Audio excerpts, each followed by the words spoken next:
Secara peribadinya memang saya tak pernah bercita-cita nak jadi penceramah ataupun trainer ataupun penulis buku, mungkin tak pernah terfikir.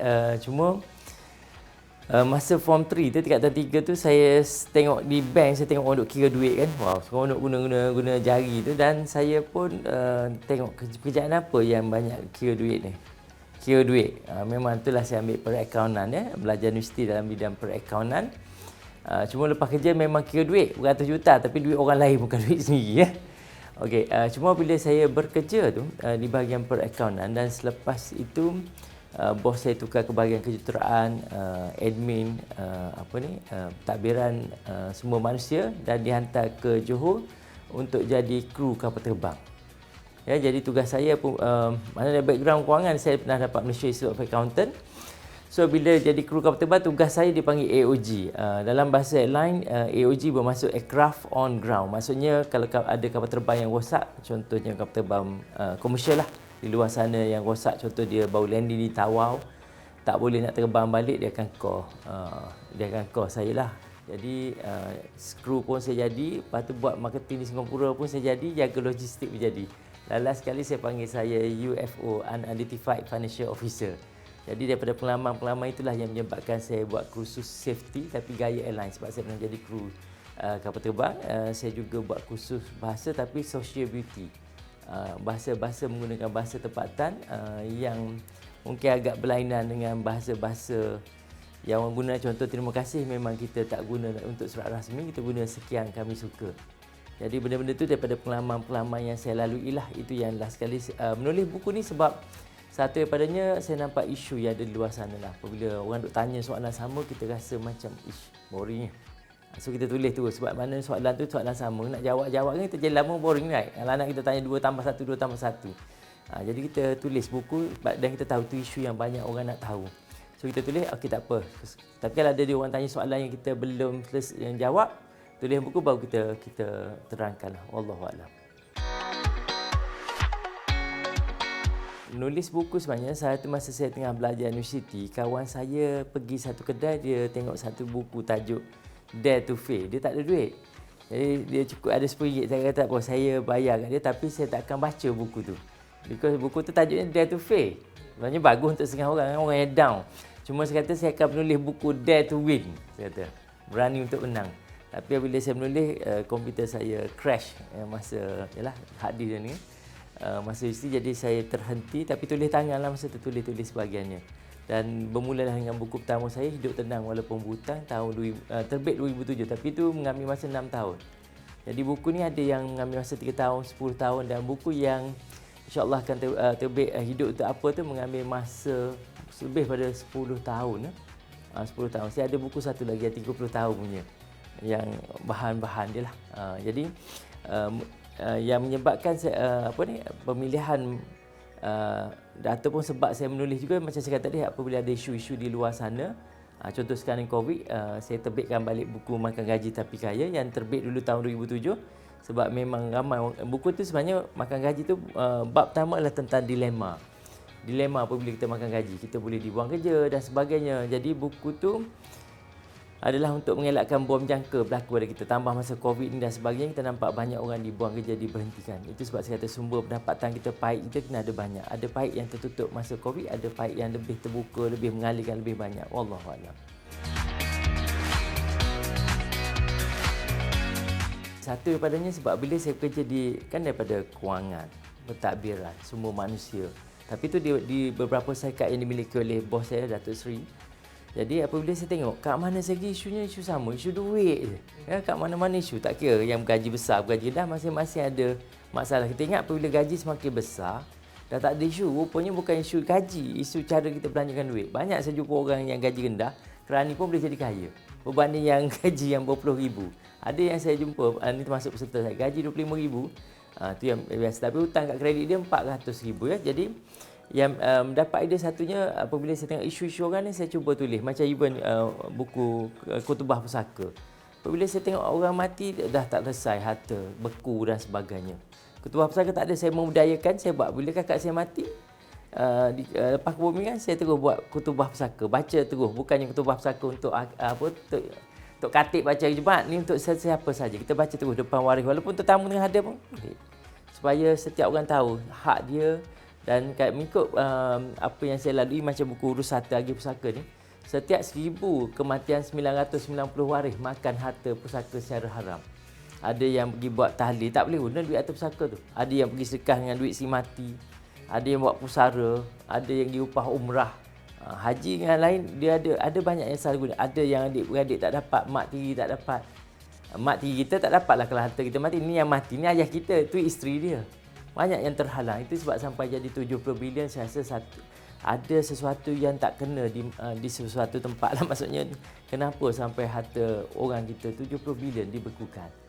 So, jadi benda tu timbul bagi saya letak saya sebagai corporate troubleshooter. Saya suka masalah. Bagi mak saya suka nak fikirkan betul salah. Tapi jangan masalah sendirilah. Masalah sendiri memang saya tak dapat selesaikan. Masalah orang lain. Terutama isu-isu. Itu yang menyebabkan idea lah. Jadi idea kalau saya bawa kereta pun sama. Nak pergi pejabat tiba-tiba pop, terfikir sesuatu lah.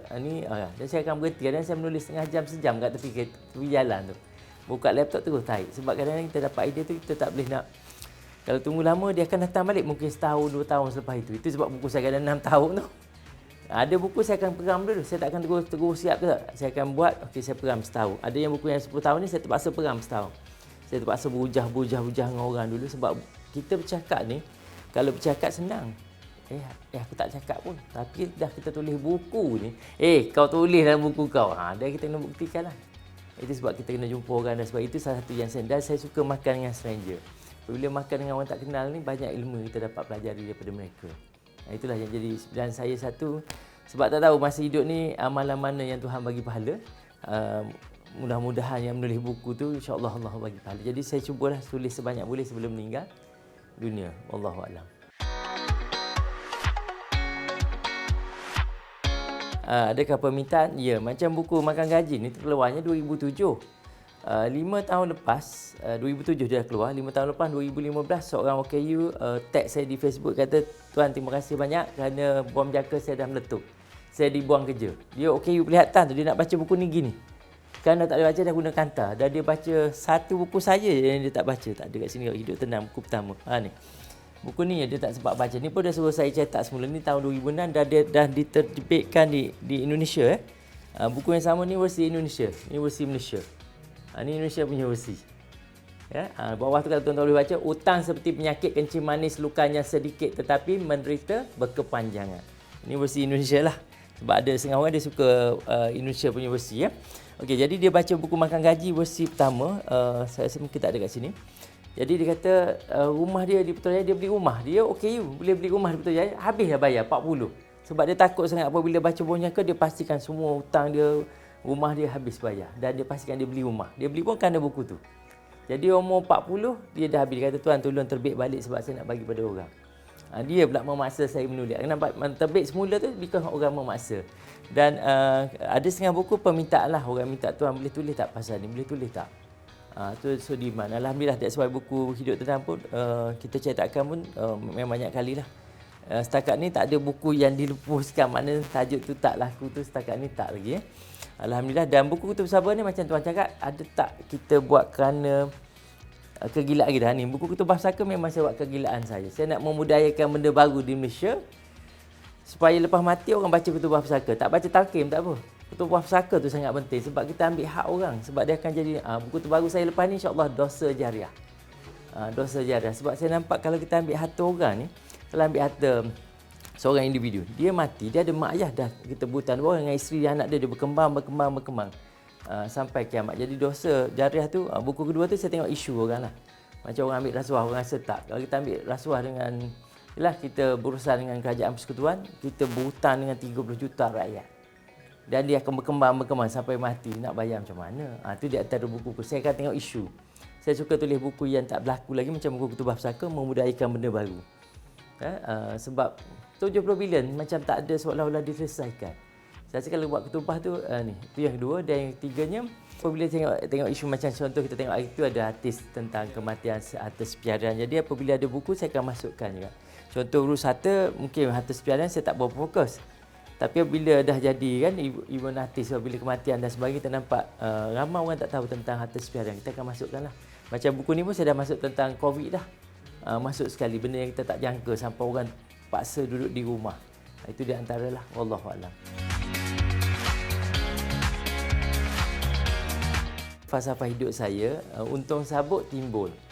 Untung batu letak pelampung kat bawahnya. Walau macam mana pun saya tetap akan timbul, hanya Allah saja yang boleh menenggelamkan saya.